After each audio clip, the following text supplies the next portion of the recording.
Hey everyone, it's your host Marcus Norman of Gentleman Style Podcast Show. Hey family, we have a very special guest coming to the stage.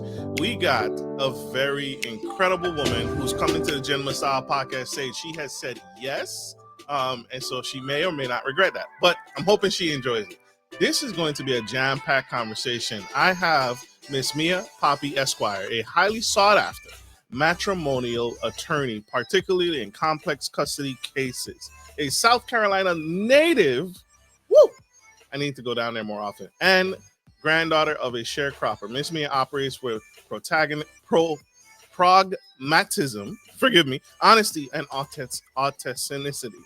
Miss Mai operates with a very high degree of honesty, empathy, and a pure heart of gold. With over a decade of leadership experience at Citicorp, GE Capital, and Bank of America, Ms. Mai seamlessly blends legal expertise with sharp financial acumen, helping women peel back the layers behind these unfortunate that we don't like them. We don't talk about them. We do talk about them, but we don't like to see them. Divorce and high profile women separating from Mr.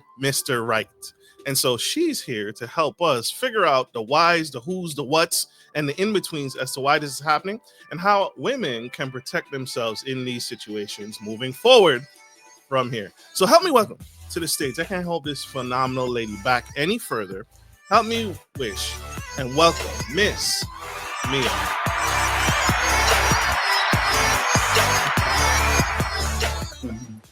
Thank you, Marcus. Thank you for being here. Thank you for making time. Thank you for sharing space with us. This is epic.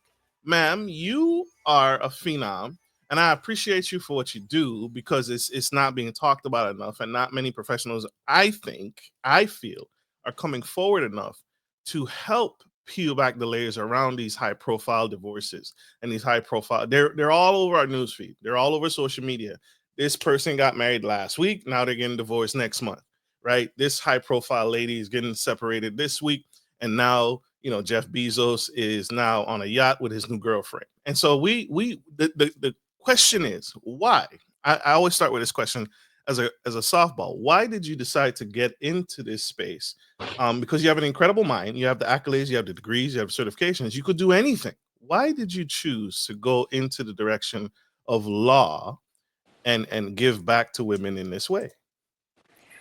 Well, Marcus, that's a great question, and thank you for asking it. And I'm asked that question frequently, and I always say matrimonial law found me.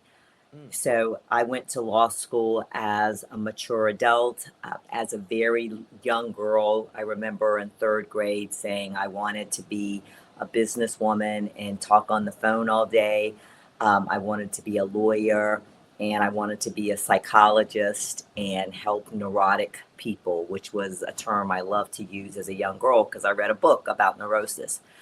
But nonetheless, when I was not a lawyer, Marcus, and had not gone to law school, whenever someone was divorcing a friend, a professional colleague, they would say, Mia, what do you think about this? So I naturally was just getting a lot of, what do you think about this? And so, my personal vibrations gave off this gift for navigating matrimonial scenarios, this gift that God gave me, and I count it as a gift. But this gift attracted people to me with these questions way before I had the academic credentials and way before this estate admitted me to the bar. So matrimonial law found me because it's what I'm called to do in life. Absolutely. Absolutely. I told y'all, a heart of pure gold. Now, that is unique. What is in your upbringing do you feel or do you think? What was it about how you were raised? Put that because we are a composition of all our life experiences, right? The things we feel, the things we experience, how our parents raised us, built you into the woman that you are today. And so, can you speak to maybe how your parents raised you up, how you saw them um, pour into you, um, brothers, siblings, cousins, family members, your immediate influence? How has that shaped you into the woman that you are today, and now Uh, serving in this way? Yeah, love that question, and I love to tell this story. I am the granddaughter of sharecroppers. My maternal grandmother and grandfather were sharecroppers. In essence, the generation after slavery. So when the proposition failed, 40 acres and a mule, the only way Southerners could the predominant way, not only could gain land, was to enter into a contractual arrangement with white landowners whereby you would work their land for X number of years and then you would get that land. So I was raised by sharecroppers, which meant I was raised by very, very God fearing, God trusting, hard working people. And so my mother and her siblings were the first generation off the farm in South Carolina. And my grandfather died when I was 30. My grandmother died when I was almost 35. So they were highly influenced.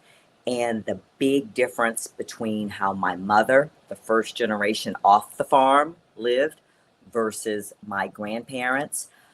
My mother lived very unhealthy lifestyle in her old age. She had all of the chronic illnesses, high blood pressure, bad kidneys, kidney disease, type 2 diabetes, high cholesterol, everything. And I saw her always live a life of stress as she tried to navigate this new integrated world. Well, my grandparents, to the contrary, sharecroppers who we spent every summer with, picked all their food from the garden, would go out in the yard. I tell people to this day, I can grab a chicken, wring its neck, fold it, pick off the feathers, Woo.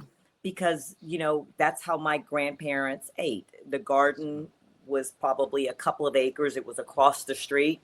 You would go, you pick your food, you clean your food. Everything was very physically labor intent, and very, very intent. We went to the pump, always a cup at the pump. You always left a cup of water because you would need to prime the pump, and then you carry the buckets.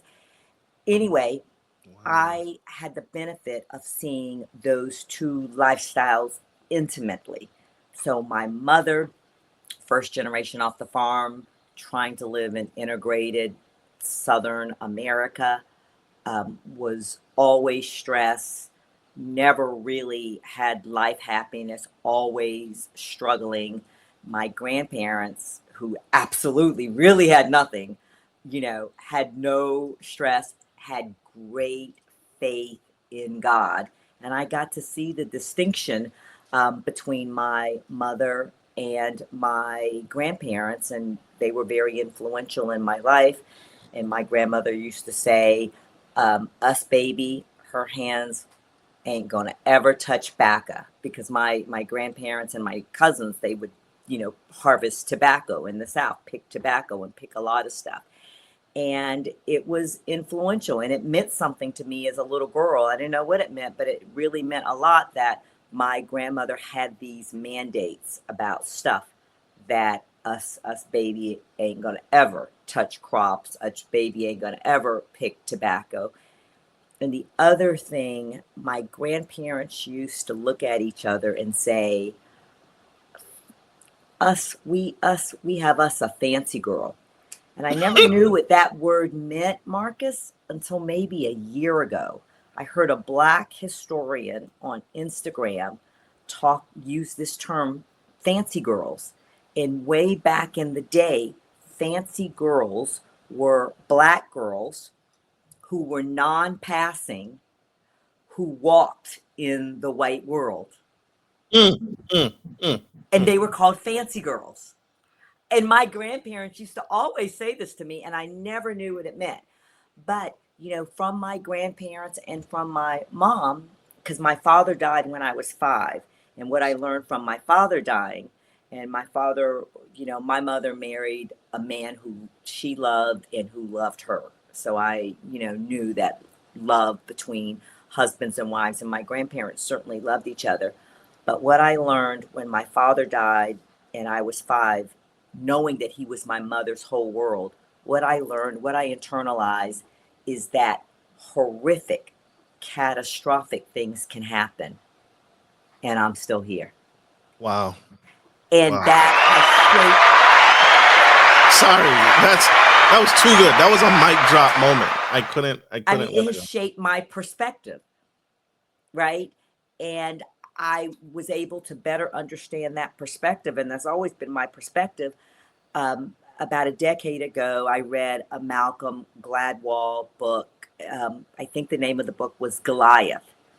And in it, he talks about these studies that had been done on people, children mostly, who had had some sort of disaster in their lives. And for children, that disaster really was a parent died. So he talked about, Bill Clinton and, a parent dying early, Winston Churchill, all of these great figures, and that they had they lost a parent when they were very young. And what Malcolm Gladwell spoke about in his book that he found, and then he studied Ireland, and when Ireland was being bombed, he studied that a lot. And he said that people develop one of two mindsets. They develop the mindset of catastrophe could happen and I could be dead at any moment. And the other is catastrophe can happen and I'll still be standing. Mm. And so that's when I came to understood the mindset that I adopted as a very young girl when my father died. And my mother was highly, highly, highly dependent on my father. She loved him and he took care of her. My father was a provider. He took care of her. And then suddenly one day, as a very young man, he was suddenly dead. He came back from the Vietnam War and was suddenly dead because of a pulmonary embolism, a silent killer, and in his 30s. And it shaped a lot of my life. So between my father dying and me internalizing the worst can happen and I'm still okay, and my grandparents showing me be pragmatic, have good manners, be clean, and work hard. And that was my grandparents' message. That's all you need. Absolutely. So it In was the life. juxtaposition of those two perspectives. And that's who Mai Poppe is today, the justification of those two positions. No stranger to hard work, but yet pragmatic enough, empathetic enough to also see people at the ground level and share and give back and have and be kind, be clean, be nice always. So you have witnessed something that has plagued us. I'll say black people. I can't speak for the other sides of the house, but I'm sure it happens to them as well. Especially in banking, I saw this similar setup where husband loved the wife, right? Husband loves the wife, takes care of the wife, takes care of everything, and then the husband is gone due to numerous reasons: car accident, fire, famine, flood, you name it, right? Why do you think that keeps happening? Where the wives are being left out in the cold after years of being loved on. The final love note is not, "Hey, let me make sure that my wife is set up for my untimely demise, me not being here." Why do you think that keeps happening? Because it kept happening to me working in finance and banking. The wife would come with a stack of papers this thick and plop it on my desk, and she's like, "My husband took great care of me, but I don't know where any of the money is. I don't know where all the finances are done. I don't know who the CPA is." Why do you think that keeps So happening? that's very clear and dear to me because my mother never got her financial footing. Never was able to get her financial footing after my father, her provider, died. And so, Marcus, like my strong opinion, because I'm the mother of 5 children, I have 3 sons and I have 2 daughters. Beautiful. And listen, the hand that rocks the cradle rules the world. You parent, you have to financially educate your children, and it should start at a very, very, very young age. I have 12-year-old daughters. They've had debit cards probably since they were 8, and I put their allowance on their debit card when they get money for Christmas, birthdays, any holidays. I put it on their debit card. You know, both my daughters work for my business. Everybody who has a business, your children should be working for your business. But, you know, we in the home. So it's number one, let me be amazingly clear. It's not the husband's job to teach your daughters how to manage financially. That It's is a not. home, that is a piece of home training.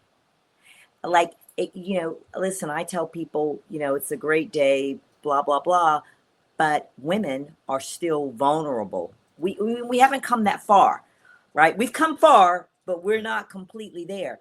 Women are still vulnerable in the world's system, economic system, workplace system, and certainly the safety system. And, you know, it's not, it's adamant. I'm adamant about this. It is not the husband's job. Moms and dads, teach your children, especially your female children, how to be financially grounded. And I don't want anybody saying, oh, well, I don't have that kind of money. There's this, you know, lawyer talking about her two, you know, young daughters, my 12-year-old daughters having debit cards. They get $15 a week for allowance, you know, and I don't think that's like a rich person's number. But during the week and during the month, my twin daughters don't $5 me into poverty because I don't buy anything.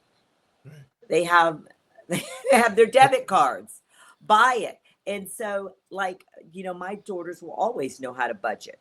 And my daughters are 12 and they know how to read bank statements because they read their, you know, bank statements every month when they get them. They're very interested in knowing how much money they have, and they save money because, you know, I'm true to my children.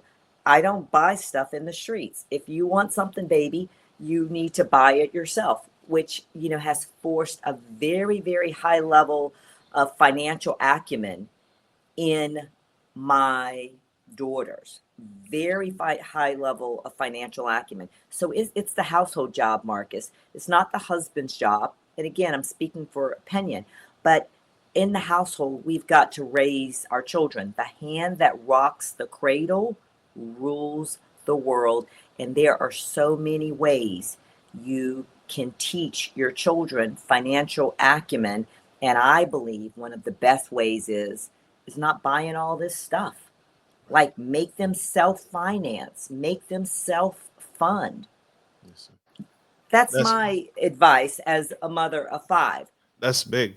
I where did you? That's huge. You are doing something that is absolutely needed, and you're right because I've seen it. Right, I've seen the other side of the house. I literally sat next to a woman in a financial literacy class, and they're putting out all this information, and she's saying, "Why don't they teach this stuff in school?" She's abdicating the responsibility to someone else, To a third party, to a something third else. party. Yeah. You know, like I don't want to, you know, jump into culture, but I'm going to jump into culture. Like, listen, and I have the benefit of, you know, having been highly influenced by sharecroppers. Everything you got in your home, right? The education system, you know, was horrific. There was no, your children are going to get educated. So you did your best to educate your children at home because there was no reliance. You know, in 2021, when my mom passed away, when we went back to rural South Carolina to bury my mom, I took my children to, my sister helped me take my children to the one room schoolhouse for colored kids that my father went to.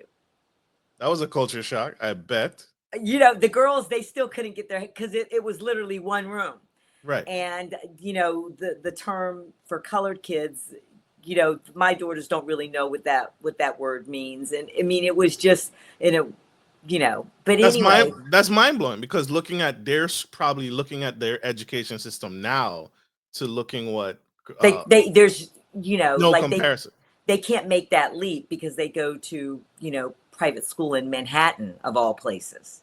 Right. Right. Right. But you know, it's home training. Like, nobody is going to listen. if you don't love your own household enough to educate your own household academically and financially, listen, if you pan that off to a third party, especially a third party you're not paying, I mean, I just have to say, forget about it. You're in Right. trouble. And so, third parties participate heavily in the education of my two daughters. Right. But they're third parties who are really vested in me because I pay them. Right. I pay for weekly math tutoring. So those providers are really vested in me and they're vested in my children, right? The private school system, they're really vested in you because listen, where the dollar goes, the thought of value goes, right? So Absolutely. we think a Gucci purse is more valuable than a Coach purse. And the reason why we think that is because how much dollars go into the acquisition of a Gucci versus an acquisition of a Coach. It's the same thing with these third party providers. It's how much money is following in it. Listen, listen, free has never been my jam. If you tell me that something is free, I don't want a part of it. Now, Marcus, let me tell you what I do want a part of. I want a part of miracles. Like I'm a miracle girl. Like I eat manna every day and I expect God to drop manna from the sky. But you attach government to it, government program. This is free childcare. Listen, Food I won't touch stamps, it with a SNAP. 10-foot pole. I need miracles. I don't need any free stuff from a system that is not designed to help me or mine elevate. Get it? Absolutely. Get it. I'm with you. I'm with you. When did the light bulb go off for you? Was it watching your mom try to get her footing financially, and then you said, listen, I gotta educate myself. I gotta, mom isn't equipped, and I see this as a need. When did it kick off for you? Because you're throwing out all the financial terms. When did that ignite for you, and how did you do it? For that young girl watching you right now who is experiencing the same thing, bearing witness to the same thing. School isn't giving me what I need. This government public school system isn't giving me what I need. I'm not getting financial education because we see it, right? You see the guys and the girls in Manhattan, right? They trend off of what they see at home. So there's a high likelihood if you meet a young girl or young man who's buying Gucci, who's buying Timberlands. I'm a sneakerhead. I got all the Jordans. I got all the Timberlands. That was probably mimicked at home. It would be far fetched to not see mom and dad doing the exact same thing. So the habits are mimicked. But when did it kick off for you to say, I got to do better? I have to pick up this book. I got to get the financial education so I can do better for my children. When did that kick off? Listen, it kicked off for me, Marcus, when I was a, itty bitty. And I'm telling you, it was my grandparents, my sharecropping grandparents. My grandparents never even had indoor plumbing until I was about 14, right? My grandfather would say things like, you know, us have to save every one of us brown pennies. Well, that was financial literacy. Mhm. Save those brown pennies. And I use that nomenclature today. When I'm making purchase decisions, I'm like, no, I'm going to keep my brown pennies, right?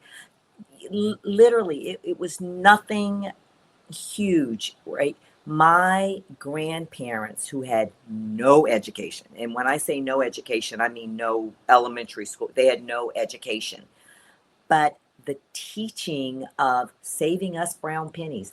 My grandfather, with great pride, told me the story of how he had sharecropped in North Carolina, and then at the end of the term, the landowner reneged on the contract. He didn't get the land. Then he sharecropped in South Carolina, and he did the term, and he got the land.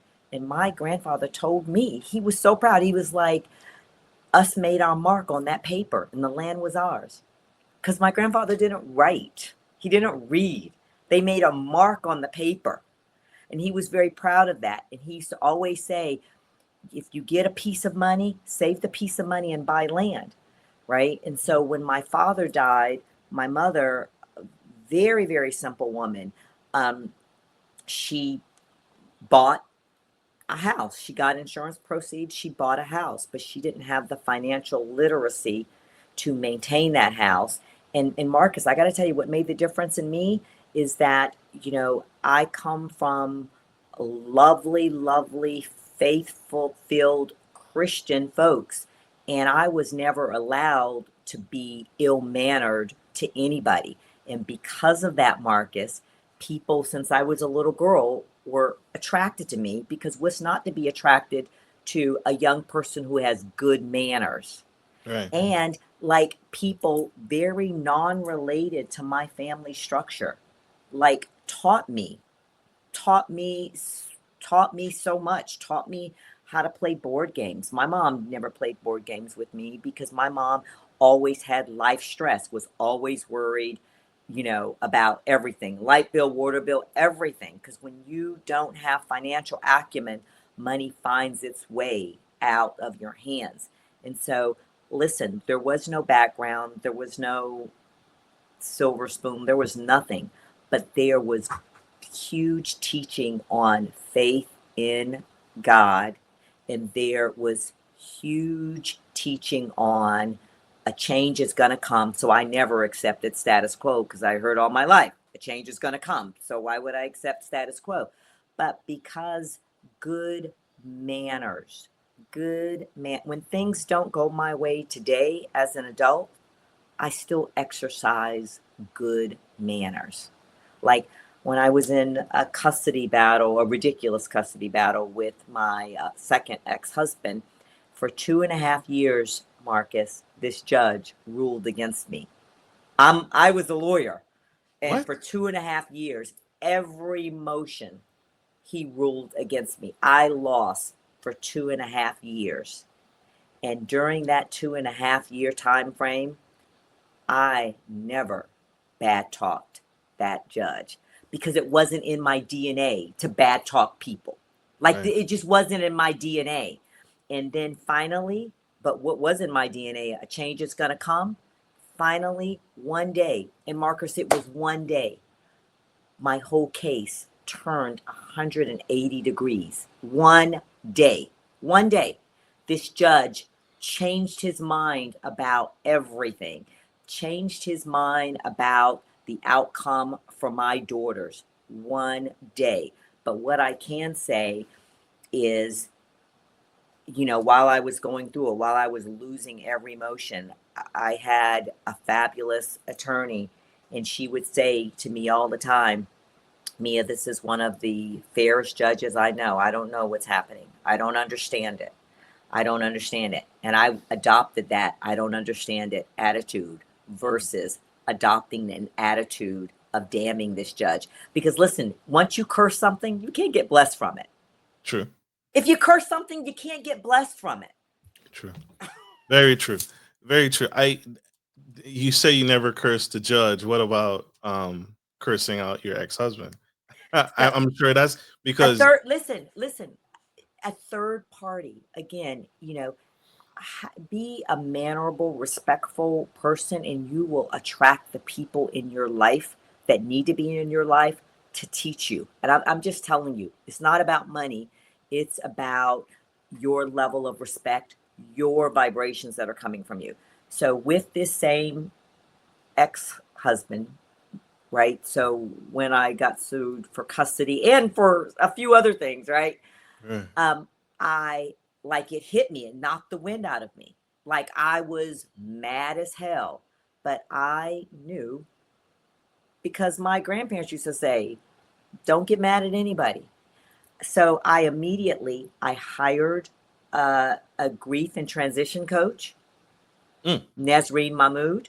yeah. I hired a meditation coach, Nandar Matari.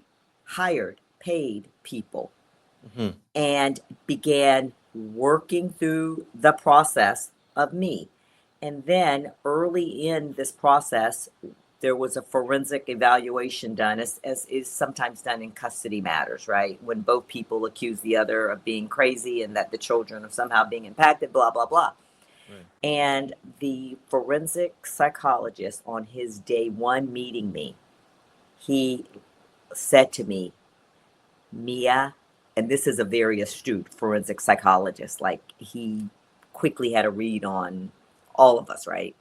And he said, Mia, if by the end of this process you are able to see your part in creating this situation, this horrible situation for you and the girls, if at the end of it you can see your part, Mia, it would have been worth it. Hmm. And I told my paralegal who has worked for me for many years, I said, Rachel, we have so many clients that if day one, the psychologist, the forensic psychologist said, if at the end of this process, if you can see what you did, I said, we have so many clients that would like walk out the door, that would come calling me, telling me about the quack, come calling me, telling me how the psychologist is not addressing the fact that the ex-husband is a narcissist and they're a victim of narcissistic abuse. Mm-hmm. And that is the Mia magic. That is the difference. I wasn't raised to point fingers at other people. Listen, my grandfather knew enslavement through his father. Right. I wasn't raised with grandparents who were very, very poor, but I wasn't raised with grandparents who blamed, the white system, the white people. I was not raised where there was somebody to blame. And so when the forensic psychologist says, if you can see your part by the end of this, like it resonated with how I was raised, because I wasn't, we didn't talk about what somebody has done to us and how the system cheated us. And then certainly my grief and transition coach, that coaching, all the focus was on me. It wasn't on what people around me were doing. And with my meditation coach, she had a strong teaching and a strong focus on detachment. Detach from all of the rigmarole. Detach from the stuff. Show up as your best, most powerful self and let Absolutely. whatever outcome come. Absolutely. So I really feel that. But as a you said it earlier, right? As a woman that's always kind, always nice, and then having that financial acumen, having the degree, coming from in a family of sharecroppers, grandparents of sharecroppers and slavery, you had I do you feel like you were targeted, right? I think high profile women, right, like yourself, Oh, I was targeted. can be No targeted, doubt. right? Listen, I can't ignore that you can, and so you many women, listen. Okay, so I talk about this a lot. Um, emotional abuse, narcissistic abuse, and certainly financial abuse. Usually it's, the it girls who are going to be married to these guys because you're resolute. People can see that you're resolute. You're resilient. Like people can see it. Like even though somebody might say these are invisible constructs, no. You walk in the room and everybody sees that you're resilient. You open your mouth, everybody hears that you're smart, right? The way you move, people perceive, oh, this woman is loyal. And so we go, she and fancy it's the girl. loyalty prong that holds us there. So, yes, we are targeted. And the reason why we stay, and I know the reason why we stay, is because of a construct called cognitive dissonance. Like you can't reconcile the woman in the mirror that you're seeing right now with the woman who holds the degrees on the walls, with the woman who goes into her executive job. Cognitive dissonance. You can't reconcile the two. And so you block out the woman in the mirror and you have no contact with her. You don't even know who she is because your mind can't get around the fact that you manage, three lines of managers and supervisors with 300 people in your downline, and that you walk through the door and somebody calls you out of name, Right. that you don't have control over your own money because somebody divvies out your own, cognitive dissonance. You can't do it. And then you have to remember that when women like me are targeted, like we're targeted via the tool of love bombing. And so you're always remembering how wonderful this man was to you, how wonderful this man was to your friends, and you have all of these accoutrements. Oh, look at this beautiful diamond ring. You have all of this accoutrements. And like it's very hard to get your head around it. And then the most complicating factor is these gentlemen that target these really high performing, incredible, Wonder Women. Their outward facade to the world is Mr. Wonderful, the world's nicest guy. So the shit that's happening in your household, but the world is telling you, oh God, he's such a wonderful man. I ran into Bob the other day. He was with your little girl. Oh my God, what a wonderful father. So like that all goes into it. Like you got the external world, even your family, validating this abusive person, right? And in cognitive dissonance, you can't get your head around the life that you're living. You just can't imagine. You can't imagine. And it really takes a personal reckoning. It takes a personal reckoning.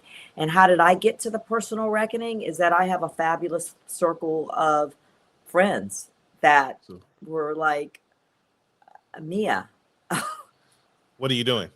What, except in more spicy language, right? But yes, right? Because, not that they were seeing the cracks in his, armor, but they were seeing changes in me. They were seeing changes in how I showed up. And they were also seeing that my light was being dimmed. Because it's an energy vampire. Of course, your light is being dimmed when the energy vampires are sucking the light out of you. And that's why these folks are attracted to these incredible, smart, high-performing women, because, energy is a powerful force. And gave nothing back, poured nothing back into you to be, so that you could continue to be your best self and excel and grow into who initiated the divorce, him or you? I did both times. Both times you initiated divorce. And I repeat this expression, and I think it's a Beatles song, is I get by with a little help from my friends. What I can tell you, Marcus, for sure, and I've had an extraordinary life, and I've had some extraordinary achievements, and I sit here as an extraordinary person. And it is all because my common denominator is my whole life I have had extraordinary friends, because I'm an extraordinary friend, right? Sure. And my first divorce, one of my girlfriends who still resides in Charlotte, North Carolina to this day, she said, Mia, how much? What did a divorce lawyer said? And I go, Kathy, he said way too much. I can't afford it. She said, Mia, how much? And I said this really big number. And she said, I'm overnighting a check. She didn't say I was overnighting a check. Her name is Kathy. I don't want to say her last name, but I'm fighting not to say her last name. She didn't overnight me a check, Marcus. She overnighted me 2 checks. One check was the full amount that the lawyer had quoted, one check. The second check was a signed blank check. And she says, if you run into any problems, Mia, write the check. And as I tell you this, I'm getting goosebumps. She sent me overnight 2 checks. But listen, if you don't have a life history of being a hard worker, being a high integrity person, like no friend's going to send you a blank check. So I don't want everybody saying, oh, I wish I had a friend to send me no, listen, you attract those kind of friends. Right. And if you attract who you are. You attract who you are, Marcus. That makes sense. And you got to do the work to become a fabulous person. And that is a daily work. The Bible talks about renewing your mind every day. I get up every morning and I'm at my kitchen table and I am meditating. I am reading a daily devotional. I am meditating on the word, particularly Proverbs, and I am studying. I read every morning. I don't jump out of bed and run out my door. I don't run out of my house mentally naked ever, ever. Absolutely. Absolutely. Shout out to Kathy, right? Kathy, dot, dot, dot, no last name. But this is huge. That's significant because I've been saying this for a minute now. Is like we need to surround ourselves. I need to surround myself with better quality friends. But like you said, I need to become what I expect out of it. So I can't sit there and say I need better friends. I need friends to write me a check. No, I need to become who I'm seeking around me because that's why I keep attracting these things in my life. And so that's super, super profound. So shout out again to Miss Kathy for being a quality, above average friend. I want to ask this is a two-part question. What are the signs? What are some things women can do, high achieving women, highly successful women who are being scoped out, who are being targeted, like yourself, who have great personality, charisma, and great acumen, speaks well. How can women protect themselves? And do you believe in prenuptial agreements? Is a prenuptial agreement one of them? So, number one, I absolutely believe in prenuptial agreements. And number two, I just want to say to all the women out there, when it comes to love bombing, I mean, that is such a tough nut to crack because, somebody is catering to the woman in us, right? They just are. And love bombing, it's like the devil. It's hard to crack. And how I think we can best insulate ourselves is, every day have clarity time. I believe in a life of meditation, right? David said, early do I seek him, meaning early do I seek God. Like you have got to create a life of clarity. And I believe, and of course, I'm somebody who's worked with a meditation coach, I believe that can only happen in silence, listening. So you have to be a member of the 5 a.m. club. You just have to, right? You have to get up and you have to sit quietly. You have to sit still. You have to meditate. You cannot run because meditation, like you tap into your subconscious, the spirit that God put in you, like that is spirit is all knowing. Your spirit that's in you is all knowing because the Holy Spirit is always communing with your spirit. But you can't hear this when you never sit down, when you never like be still and know that I am God. You got to be still. So how do they do it? Number one, you have to live a lifeness that has carved out time for stillness. Bottom line. Number two, because the Holy Spirit knows what you don't know. And if you're in tune through quietness, you're going to get that message, right? But in the natural, I think it's hard to spot a love bomber because, the fruit of love bombing feels good. Feels good when somebody gives us jewelry. It feels good when they send, the elite car service to our door. All that stuff feels good. Number two, Marcus, is you got to upgrade who you are as a friend and the power of attraction, right? Iron sharpens iron. You will have those friends. And those friends, if you are a high integrity person, your friends will trust you to still act like a friend when they tell you the truth you don't want to hear, right? And then, third, listen, some people don't want to evolve. And like if you have friends and they've been broke 20 years, you have to say, girlfriend, I'm starting to think it's you. You're the Like problem.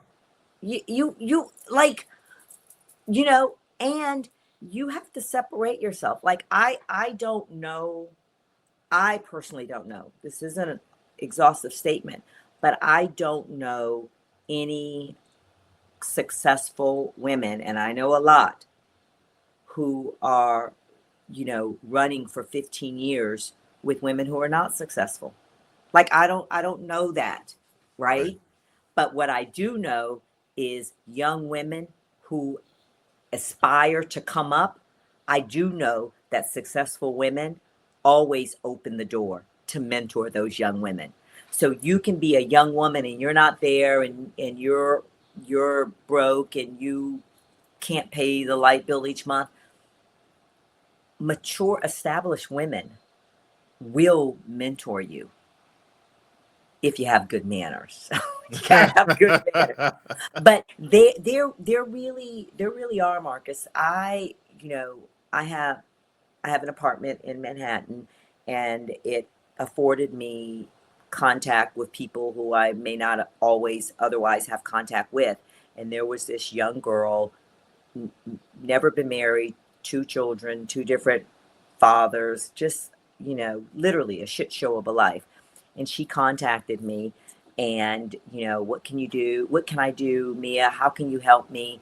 And I said to her, I said, if you go and get your GED and enroll, after you get your GED, enroll in a paralegal certification course, enroll, not complete, enroll. I said, I will hire you at my firm and I'll teach you. There you have it. She went away very, very sad. What? She went away very, very sad because, first of all, like, now I got to go and I got to prep and I got to take the GED. And now also I got to go and enroll in a school, and they're probably going to make me pay money to register. But guys, let me just tell you something. If you aren't willing to make a self-investment, I won't invest. That's true. Because people always invested in me, but I was always in a state of, busting my ass. I always, after I got divorced the first time, listen, I was in a financial mess, Marcus. Marcus, I worked 3 jobs, 3. And one of those jobs was a very high paying corporate job. But my sons were in private school. Like, I had some serious deal overhead. I worked 3 jobs, and I was living in Atlanta at the time. And let me tell you, all my friends, it was like they were my employees. They were running here, picking up the boys from private school, taking the boys to baseball. They were taking the boys to swimming. Like, my friends worked. So, I hear people say all the time, but I don't have anybody to keep my kids. Well, let me tell you, not one of my friends did I ever give $5 to for keeping my kids. Not one of them, right? But when people see you busting your ass, people, I mean, listen, I lived it. I know for a fact. And I had a really good friend. His name was William Grissett. He has passed away. We used to call him Miss Grissett. And for, I don't know, like a year and a half, maybe 2-year span, every week, Miss Grissett cooked homemade everything, collards, every pork chops, everything. And Miss Grissett would wrap these platters up in aluminum foil, and he would give them to one of our friends, Walter, who was my main, go get the boy from here, go. And they bought a week's worth of dinners to my home. I mean, this went on for like a year and a half, because they were like, this woman is working everywhere. This woman, listen, I was leaving. I was a senior level person at GE Capital. I was leaving GE Capital, and I was working in the call center at JCPenney just as an employee, not just an employee, but I wasn't a manager, even though I was a big manager at GE. I was working at JCPenney's from 5:30 to 9, or from 6 to 9, 3 days a week. And then on Friday night, Saturday night, and Sunday night, I worked at a jazz bar and club in Atlanta called Cafe 290. And I would work from like 9 p.m. till like 5 a.m. And I'll tell you, I took my good manners into Cafe 290. And the only night that I ever walked out of Cafe 290 with less than $500 was my first weekend working. And I used smarts. Customers, regulars, because all bars have regulars, They would walk through the door. I would make eye contact. They would nod their head yes. I would have the bar making their drink. And that was smart. I memorized all of the regulars that sat in my area. And so what happened? Like these people could see me running around Cafe 290. I wore a super, super short white linen dress and Doc Marten boots, those black Doc Marten boots. And I worked my ass off. And I can tell you, I worked at Cafe 290 for maybe a year. I made so much money. And I will tell you, I had on a ultra mini white linen dress. And I worked there for over a year. And no one ever, not even one time, touched me inappropriately.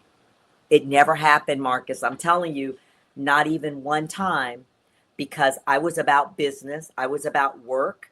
I didn't have my eyes looking for a man, so nobody was going to lock eyes with me and see that I was looking. No, I was paying for this private school. You in I hustle was mode. on a mission. But I did that for right after my divorce because I was left with no money for very wrongful reasons by my ex-husband, very wrongful reasons. But, God will pay you back, right? But I had to put in a lot of sweat equity, but I got paid back, Marcus. Like, Absolutely. and like somebody goes, oh, that was so hard. Well, I never perceived it that way because my children were in private school and I wore that as a badge of honor. My sons were very, very mannerable little boys, very mannerable. I took that as a pride of honor. My children were being raised in a beautiful home. I took that. So it was never a toil, but I always knew I wouldn't have to do this always because you shouldn't always have to be working 3 jobs. It was temporary. It was temporary. Like, so temporary things don't define us, but listen, wherever you are in life, wherever you are, start right there. Absolutely. Don't wish to have my life. Don't wish to have Marcus's life. Own your life right where you are. And listen, I don't know how anybody does anything without faith. Now, I don't know, right? Yeah, I like if you don't have faith, I have no answers for that. But believe in something. Believe that there is a higher power who, for no other reasons but bling bling through the stars in the sky, and for no other reason other than bling bling through the diamonds, the coal in the ground, right? Believe that incredible, beautiful things like stars and diamonds Absolutely. can happen. And then, Marcus, I want to say this last thing because what fuels me? My favorite scripture, and it's short. Everybody can get this. In Genesis, it records, and God simply said, let there be light. And what I want everybody to absorb is God said it one time. And guess what's still coming every single day? The light that we need, the light that we Every thrive day on. it comes. Every day it comes. Absolutely.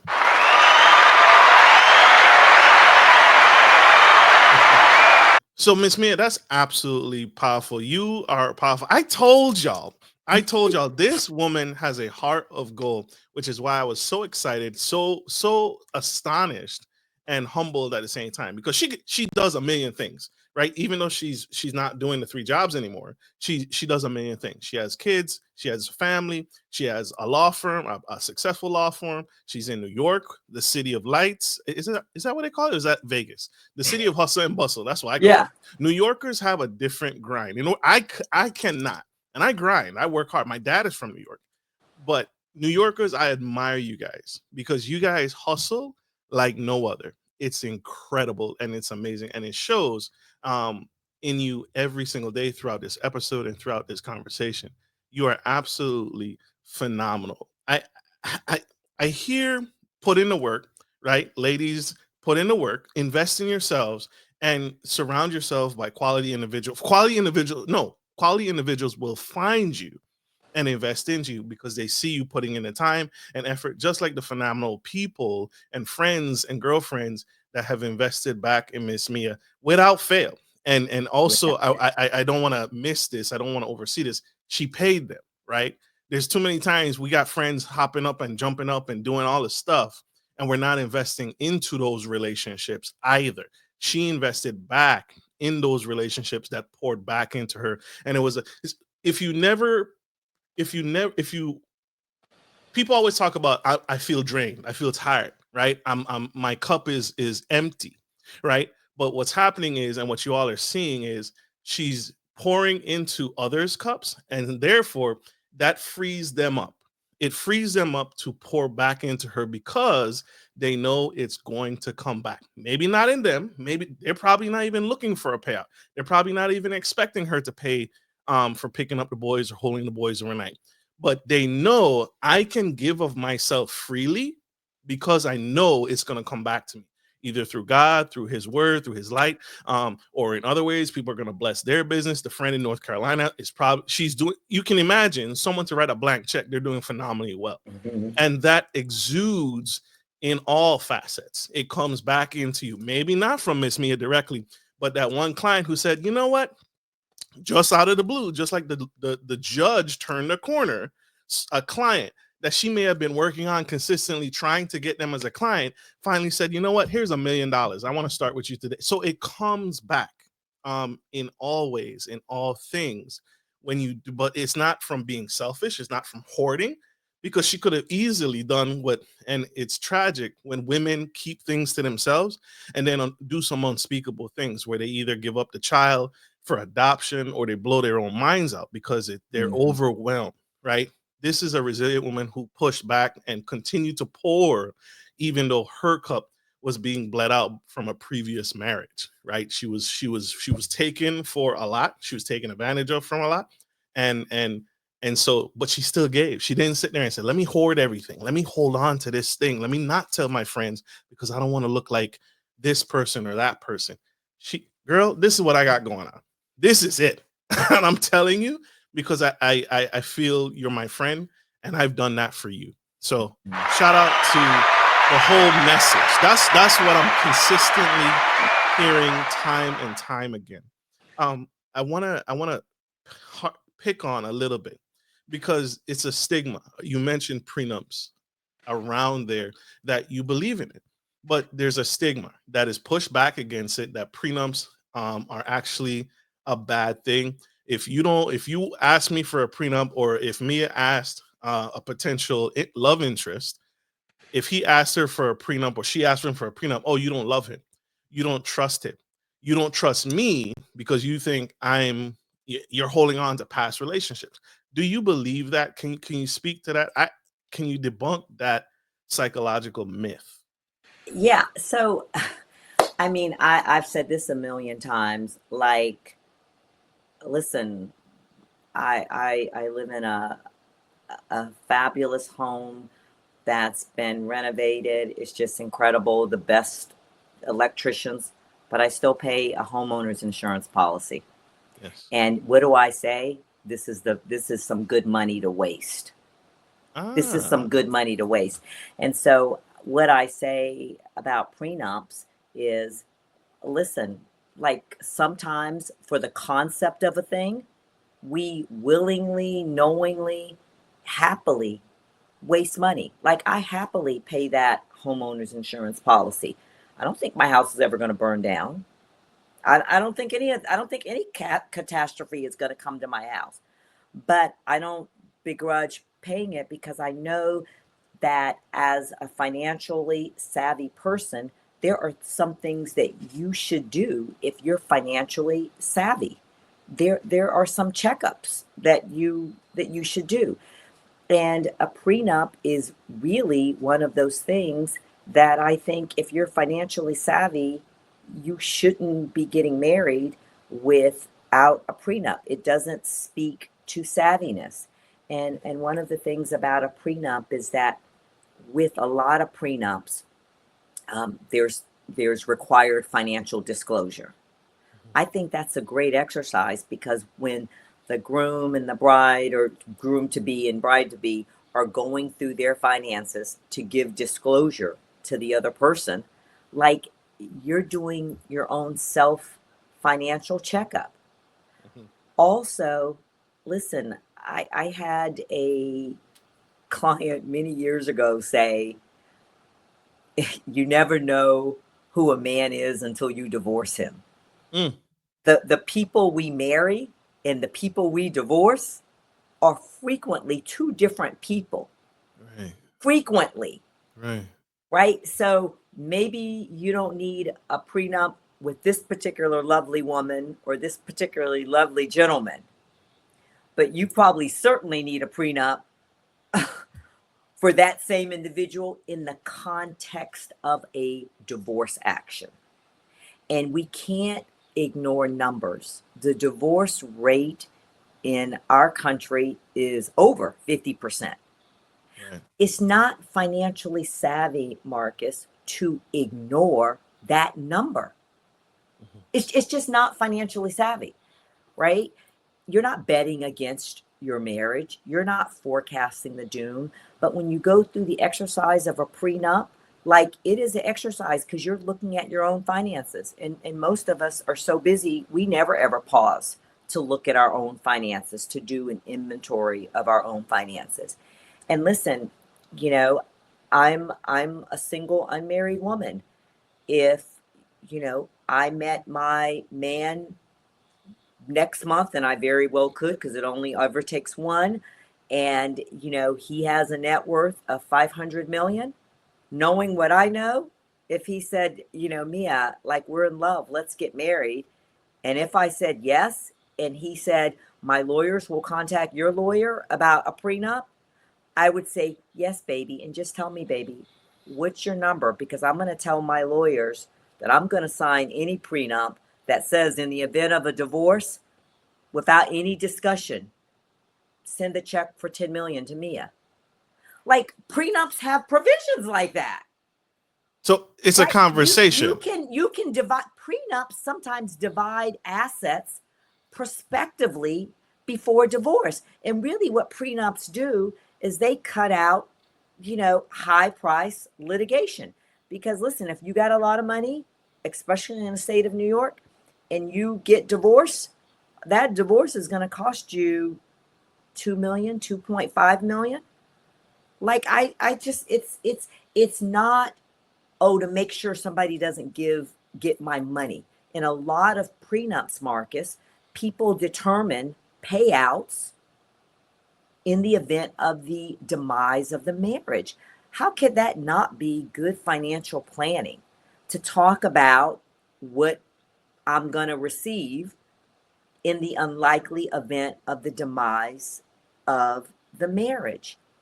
Or if we get married and we both just graduated from college and we both got great job offers, how is it a negative thing to put in a prenup that we are entering into this marriage with the understanding that we both will always be self-supporting absent a medical disability? So in the event of a divorce, neither one of us can get maintenance. Well, I mean, what's the problem with that? Especially when you circumvent it with what we frequently put in in prenups, something called a sunset provision. So we're both graduating from college, we both got these jobs, and in our prenup, it says that we both expect and understand that we'll both remain self-supporting. So all spousal support is waived by both parties. No one will ever pay alimony. No one will ever pay maintenance. And then we put in a sunset provision, a sunset clause. And that clause says, in the event of the birth of a child and any of the two parties stay out of the workforce for at least 1 year, this provision, the sunsets on it. It's no longer valid. Mm. So what I'm hearing and thank you for breaking that down so delicately. What I'm hearing is something explained and brought what you mentioned earlier with your grandparents, where it doesn't have to have the negative stigma that it's carried for so long. It is a finite way for two individuals who are highly successful and have worked hard for the dollars that they work for. Because I was an individual before I met you. You were an individual before you met me. You had goals, dreams, aspirations, and vision before I even came into the picture. And the prenup can be looked at in a way as something to discuss and protect those interests prior to us meeting each other. I have interests, I have goals, you have goals. I want to protect what's important to me and what's important to you. One of the many things that's important to you is your kids. And so, as like you said, the man who earns $500 million a year, he has interests that he wants to protect. Let's lay those things out. And I was shocked. You said, yes, I would sign. Here's what I need.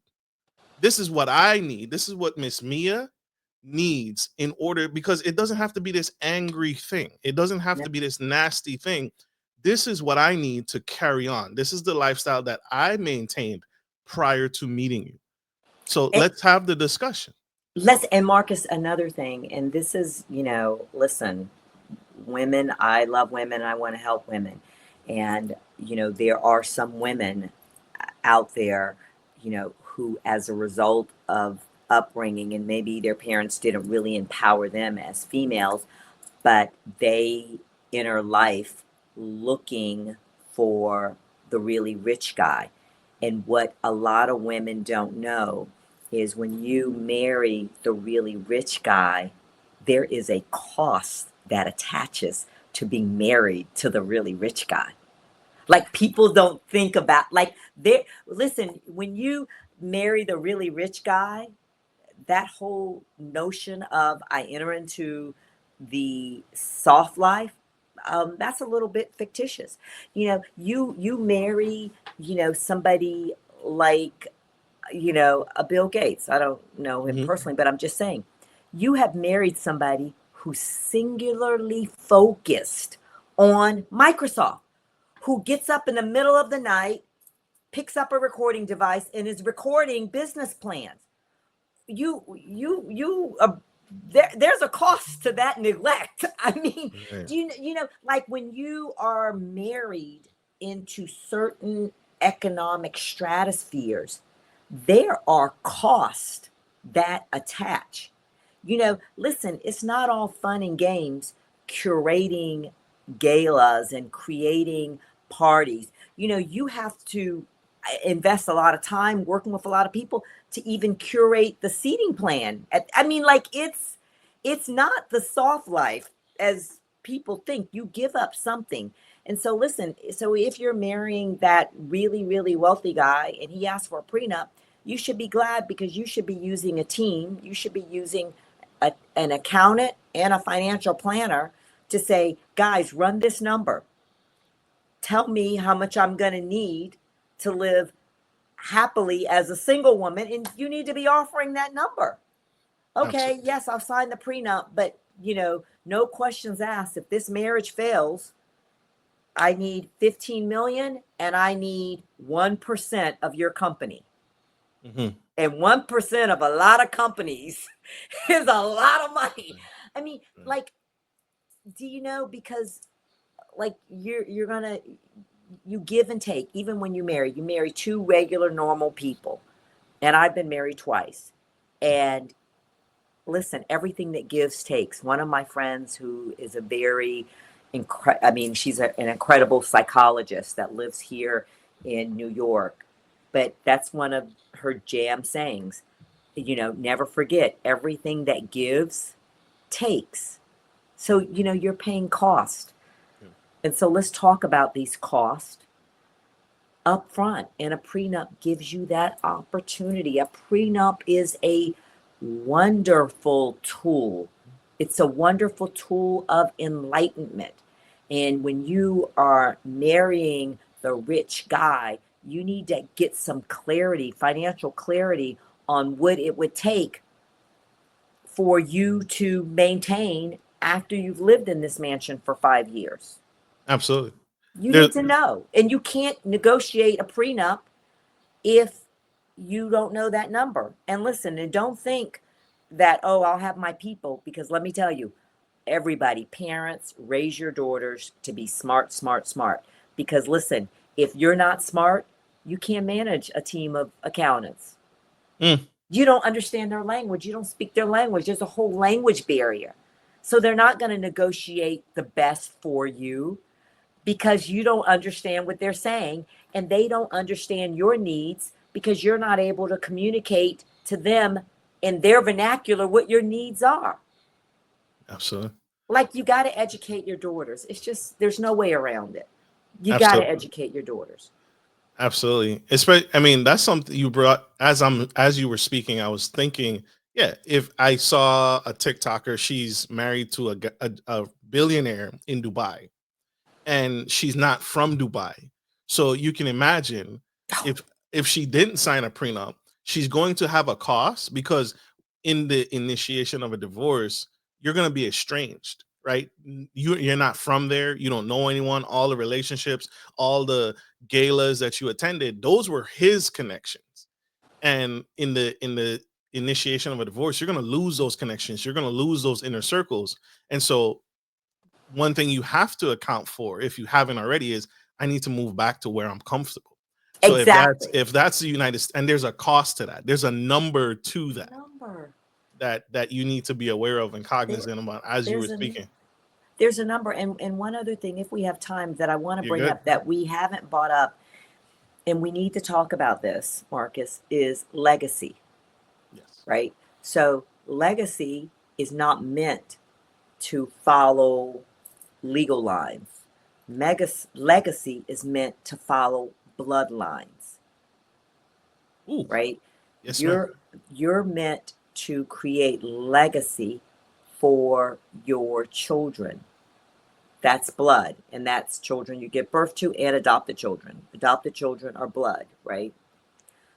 Legacy is not your ex-wife, it's not your ex-husband. Legacy is blood, and prenups are a way that you ensure legacy for your bloodlines, right? You have to remember that marriage is a legal construct. It's a legal construct. It was created, right? Absolutely. So when we talk about legacy, we need to be very clear that legacy is on bloodlines. And moms, and I invite and even encourage mothers who are single mothers, get your mind out of the survival mode and start taking little steps to getting your mind in legacy mode, because we have to create legacy for these children. And when we create legacy for these children, we're not creating just things for the children, we're creating mindsets. Because the children who have had legacy created for them, really, which transfer to them is legacy mindset. Mhm. And they will have the mindsets to keep the legacy going, and they'll create legacy for their children, right? And it's done in a metered fashion. So if you win $10 million through the lottery and you dump it, two million on each of your five kids, that's there's no legacy attached to that. There's been no development of mindset. That money's going to be gone. Oh my gosh. She said it, y'all. I'm so glad you brought that up. You're so wise. You're so wise. I'm so glad you said that. That's true. Too many times people perpetuate the word legacy and they say that word. And, oh, I'm leaving my girl's legacy. I'm leaving my kid's legacy. And you watch it, right? You see the shock and awe in the child's face. It's either a look of confusion or a look of disdain. I don't know what this is. Like I literally watched it. This young lady, she bought a mobile home park and she has her daughter in the video and she's saying, I did this for you, I did this for you, now you'll never have to work again. The daughter is so confused, she has no idea, she has no idea what this means, she had no idea what went into it. She wasn't there on the buy side, she wasn't there on the sell side, she wasn't there in the conversations with the attorneys, with the CPAs. And now you're bringing her into something she has no understanding of, because you missed 18-20 years of financial education. You miss the mark. We forego the conversation and we skip to just the ending and think that the child is automatically going to know what to do with this investment. I have It's they, They have no idea. It's my daughters are new 12, and I sit on a board, a very, large board that does a large scale work in New York City. But I take my two daughters to so many board events, and they're like the only kids there because, right, the other board members don't bring their kids. My daughters, I've taken them to ribbon cuttings, like, because I'm grooming the mindsets, and I'm also grooming in them the comfort in rooms where there's nobody else like them, right? So Mm. they're in settings where nobody else bought kids. This isn't a kid setting. These are board members. Well, they're there with me, and they're there on purpose, intentionally. Listen, moms and dads, really raise your children on radical purpose. And every moment, like, be so present and be so sober, and make every moment a learning, teaching moment. I say with all of my children, but especially these two girls, listen, I'm just sitting, chilling out. Hannah and Noah, they were completely raised by the time they were 6. Completely, They were. You were. completely raised by the Wow. time they were 6. Wow. Because from the time I had them, like, I got pregnant on purpose, everything in their baby lives, I on purpose curated it. Okay. I on purpose curated their contacts. I on purpose curated their preschool, everything, right? Their whole, like, I did it on purpose, and I did it very mindfully and thoughtfully, and I curated. Listen, they're two different children, they're two different personalities, but I curated how they both move within their own skill sets, Yes, ma'am. right? Yes, ma'am. Like, it's been curated. Now, they're not robots, but it's been curated. And when your personality shows up in a not so attractive way, I don't diffuse the fruit that comes from that. Like, you gotta eat that poison pill that your little tantrum just caused. Yes. Yes, ma'am. Because you On weren't raised that purpose. way. On Would purpose.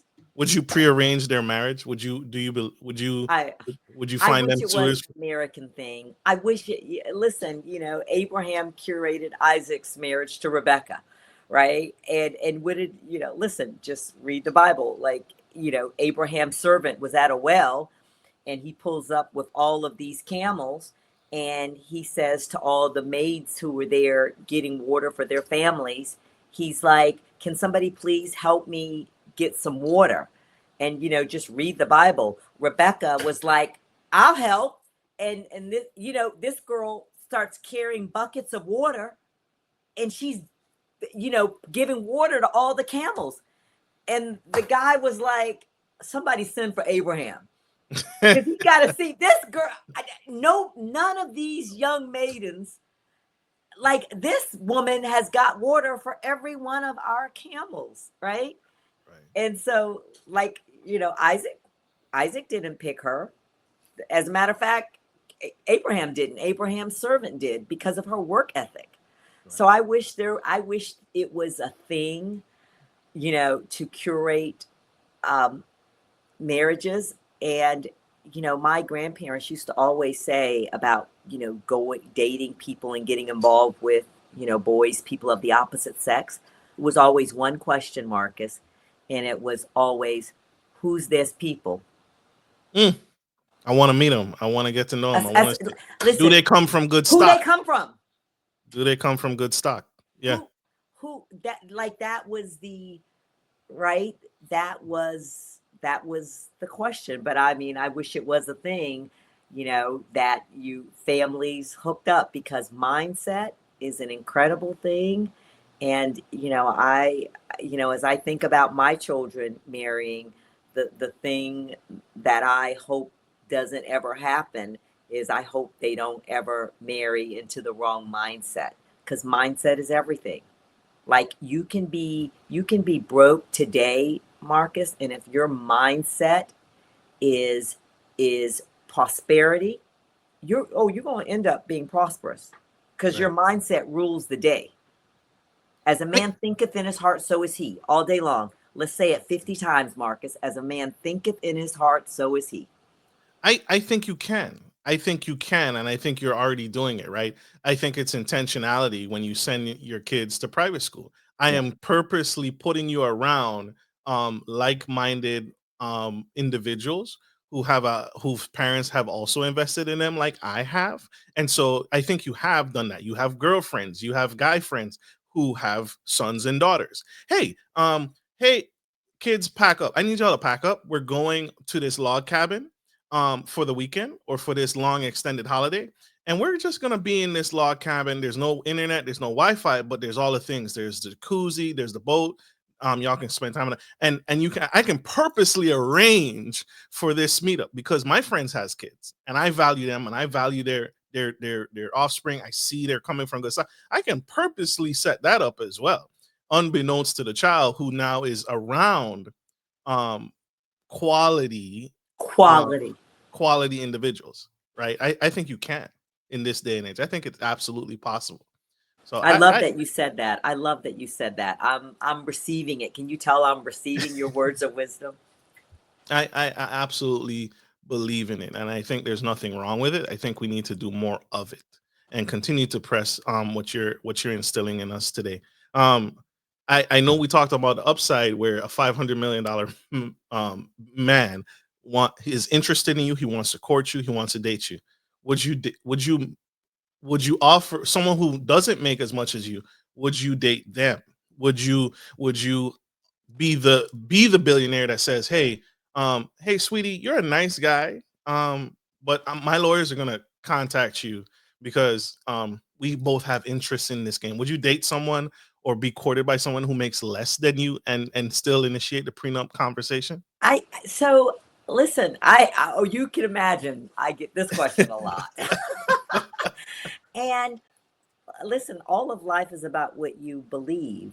That's right. Like it's very difficult for me to believe that my man, who is a spiritual man, I know that. Like, you know, faith is such a huge thing in my life that I know my man is spiritual and he believes. And it's hard for me to see that my man is not just, you know, financially just extremely well off, because I'm a Proverbs, Yeah, I'm a virtuous woman. I am the Proverbs 31 woman, and it says in Proverbs that, listen, her husband is known in the gates when he stands among the elders. I know that's my yeah, man. So like it's but the Proverbs 31 woman, and the reason why I say I am that woman is because Proverbs 31 talks about how hard she works. It says she rises up while it's yet night, and she makes sure that there is sustenance for her whole household. It says her lamps never go out. It says of the Proverbs 31 woman that she considers a field and then she buys it, like she's a businesswoman. But it ends it all with talking about her husband. And, he's known in the gates when he absolutely. stands among the elders. And so, like, I mean, anything is possible, but my man who, is just solid, he's a rock spiritually, who is standing in the gates with the elders, and he is known in the gates. People who stand in those positions, they are going to be wealthy, well-to-do people. So I'm not looking for a number sign, but I am saying in my mind's eye, because I read Proverbs 31, and those last two verses, my man is described. So it's Absolutely. hard for me to see that this man, that he's not doing financially extremely well off. And at the same time, Marcus, I do believe that, we get to a certain point where I'm doing well, he's doing well, and, no one is numbering the army, numbering the troops. As God told David, don't number the troops, just go forth and do the battle that I've called you to do. And so I do think that I could be, you know, involved and attached to a man, and and all we know is he's doing well. All we know is I'm doing well.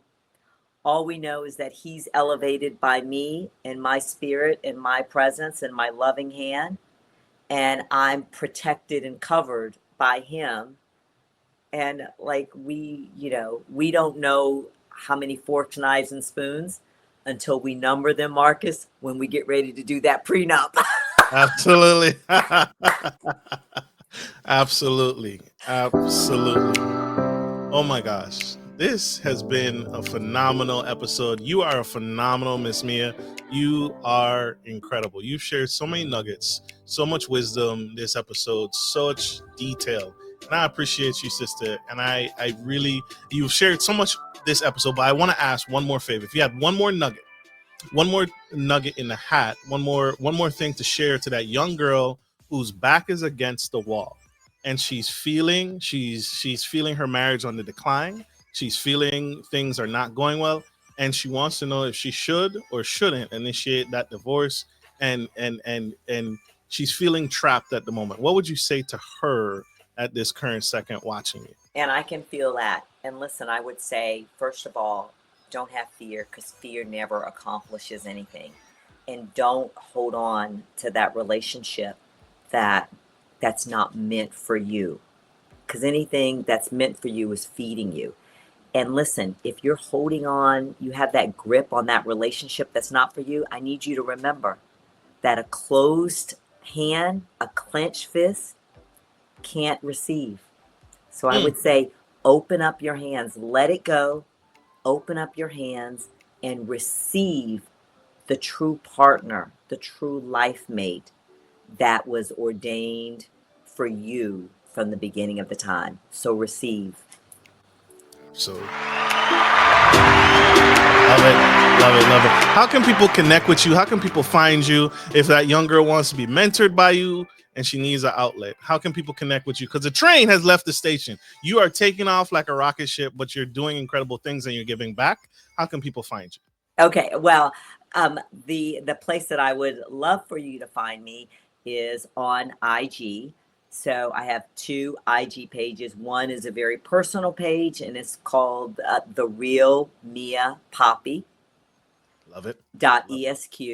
And then there is my second IG page, which really talks about relationship dynamics, especially in the context of a divorce, especially in the context of redoing your life, right? And that's miapoppe.esq. But Marcus, if you have some way, I would like to offer your listeners who contact you about this podcast or what they heard, the first 25 people, Marcus, that contact you, please offer them complimentary, just, I don't want to say free because I don't like the word free, but a complimentary gift of one of my books. They can tell you which one they want. I wrote two books, Unbreaking Wonder Woman, which is a book that talks about once we've been broken, there is a playbook to getting unbroken. That's that. And then the other book is The Empowered Woman's Guide to Navigating Divorce. So Marcus, the first 25 people that reach out to you and say, I want to read this woman's books, you will give their information to Maureen.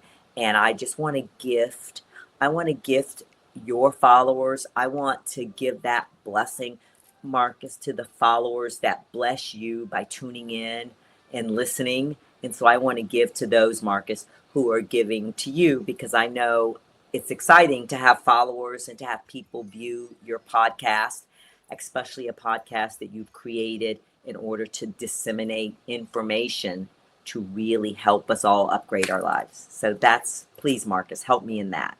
Absolutely will. Absolutely. I love this is why I do it, y'all. This is why I do it. I love this. Thank you for that blessing. You all heard it, right? Connect, connect, connect. If you can't find it through any of the socials that she just shared, reach out to me and I will get you a copy of those two books, or either one of those books, and we will get you connected to the well, the fountain, and so that you can be poured into just like how you should be pouring into others. We got to leave this world better than how we found it, y'all. And that's with kindness and love. So let's do better.